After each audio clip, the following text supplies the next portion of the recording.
there is our pendulum. So you're having our pendulum there. So we can read our readings inside there. Okay?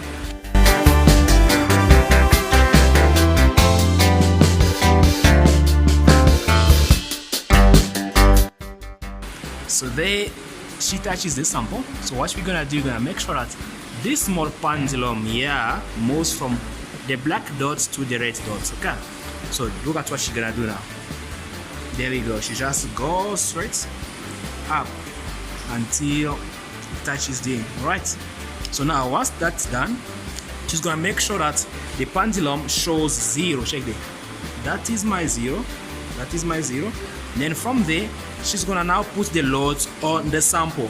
Check there, there she puts the load in the sample. Can you see that? So that is moving, that is moving. Can you see? So the load is being put on the sample. In this case our load is 150 kilogram force and attach our sample. So once the load is fully put on the sample, then we're gonna put it back. Check there, she puts back, then we're gonna get our radius. Can you see that?